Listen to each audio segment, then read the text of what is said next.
नमस्कार, मैं अमित। आप देख रहे हैं अमित की रेमेडीज़। आज के इस वीडियो में हम बात करेंगे कि घर में क्यों रखना चाहिए लाफिंग बुद्धा को, और लाफिंग बुद्धा की कितने प्रकार की मूर्तियाँ पाई जाती हैं और उनके अपने अलग-अलग क्या प्रभाव होते हैं जो हमारे जीवन में पड़ते हैं। तो आइए जानते हैं इसके बारे में। तो दोस्तों, फेंगशुई में ऐसे बहुत सारी चीज़ें होते हैं जिनके इस्तेमाल से हम अपने घर के, अपने दुकान के, अपने ऑफिस के, अपने बिजनेस से जुड़े जो वास्तु दोष होते हैं उन्हें दूर कर सकते हैं। जिनमें से एक है लाफिंग बुद्धा। दोस्तों, लाफिंग बुद्धा जो है वो सुख, शांति, संपदा, उन्नति, प्रगति का प्रतीक होता है। इसे अगर आप अपने घर में रखते हैं तो आपके घर में सुख, शांति, सफलता, उन्नति आती है।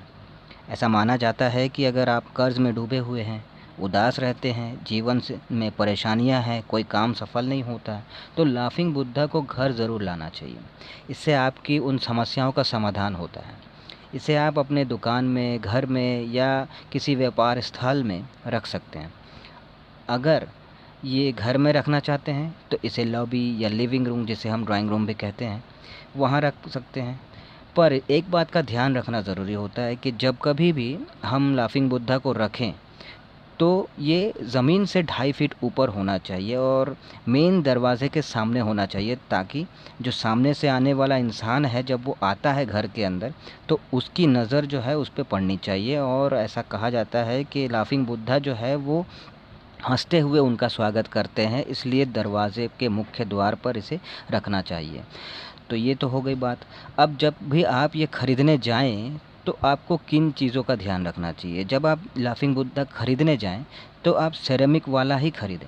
वैसे तो आपको धातु से बना वाला मिल जाएगा, चीनी मिट्टी से बना वाला मिल जाएगा, प्लास्टर ऑफ पेरिस से बना वाला मिल जाएगा, लेकिन सबसे बेहतर जो होता है वो होता है सेरेमिक वाला। ठीक है।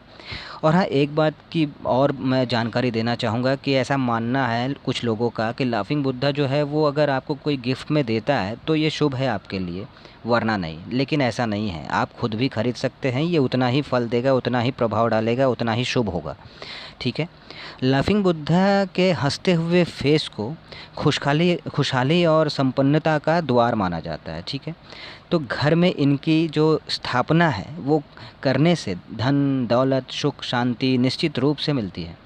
इनका मोटा पेड़ जो है वो संपन्नता का प्रतीक माना जाता है। दोस्तों, चीन में लाफिंग बुद्धा को बहुत मान्यता दी जाती है। उनके अनुसार इसे बेडरूम में नहीं रखना चाहिए और पूजा भी नहीं करनी चाहिए, ये इसे सजा कर रखने चाहिए। दोस्तों, लाफिंग बुद्धा के कई रूप होते हैं। जैसा कि मैंने आपसे कहा था कि इसके कितने सारे रूप होते हैं मैं बताऊंगा, तो चलिए इस बताता हूँ। इसके कई रूप होते हैं, जिसमें खासकर धन की पोटली लिए हुए, दोनों हाथों में कमंडल लिए हुए, ड्रैगन के साथ बैठे हुए, कमंडल में बैठे हुए, कई बच्चों के साथ बैठे हुए जैसे मूर्तियाँ खास मानी जाती हैं। अलग अलग तरह के लाफिंग बुद्धा के होने के साथ साथ उनके प्रभाव भी हमारे जीवन में अलग अलग होता है, उन फल भी हमें अलग अलग मिलता है। अगर आपको इसकी उसका उचित लाभ चाहिए तो इसकी सही जानकारी आपको होना बहुत ज़रूरी है। दोस्तों, हंसता हुआ लाफिंग बुद्धा जो जो मेन गेट के अंदर ऐसे रखना चाहिए कि जब कोई मेन गेट के अंदर आए तो उसकी नज़र उस मूर्ति पे पड़े। ऐसा लगता है कि बुद्धा जो है उसका हंसते हुए स्वागत कर रहा है, ये जैसे मैंने आपको बताया। ठीक उसी तरह लाफिंग बुद्धा को ज़मीन से 2.5 फीट की ऊंचाई पर इसे रखना चाहिए, किसी मेज या स्टूल पे, ये भी मैंने आपको बताया। अगर मेन गेट के सामने ही कोई कोना हो तो वहाँ रखना अच्छा होता है। कभी भी ऐसा मत रखिएगा कि घर में प्रवेश करते वक्त बुद्धा से जो व्यक्ति प्रवेश कर रहा है वो टकरा जाए। अगर ऐसा होता है तो ये ठीक नहीं माना जाता है। लाफिंग बुद्धा की एक मूर्ति ऐसी भी है जिससे दोनों हाथ ऊपर की ओर किए हुए आप देखेंगे। इस मूर्ति को रखने से लकड़ी या धातु से बने मेज़ पर ही इसे रखें, इससे लाभ होगा।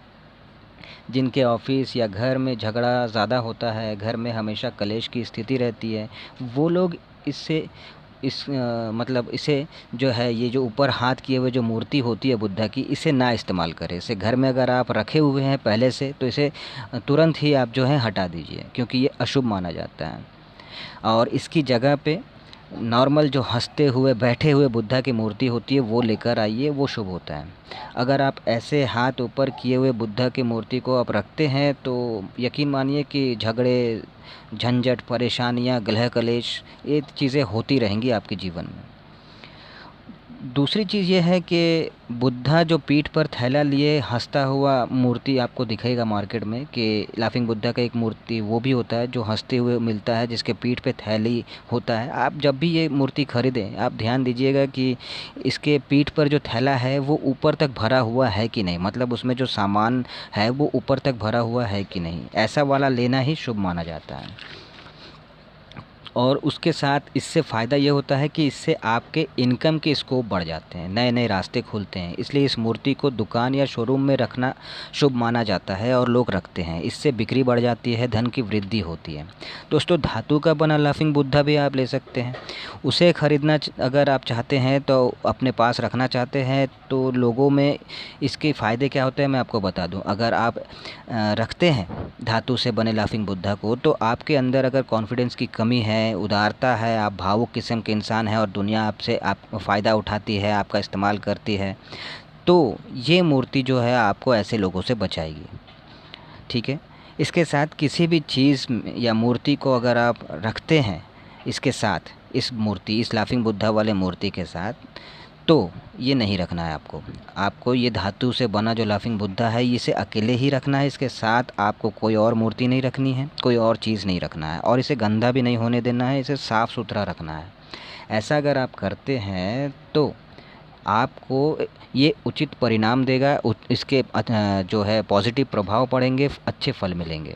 और साथ ही याद रखिएगा हमेशा कि बुद्धा की मूर्ति जो होती है उससे पूजा नहीं की जाती, इसे बस मंगल प्रतीक के रूप में माना जाता है और इसीलिए लोग इसे अपने घर में रखते हैं। तो इसकी कभी पूजा मत कीजिएगा। ठीक है दोस्तों। तो दोस्तों, ये तो रही कुछ लाफिंग बुद्धा से जुड़ी हुई कुछ टिप्स जो मैं आपके साथ शेयर कर रहा था। अगर आपको ये अच्छा लगे तो वीडियो को लाइक ज़रूर कीजिएगा और अगर नए हैं तो सब्सक्राइब ज़रूर कीजिएगा। Thank you.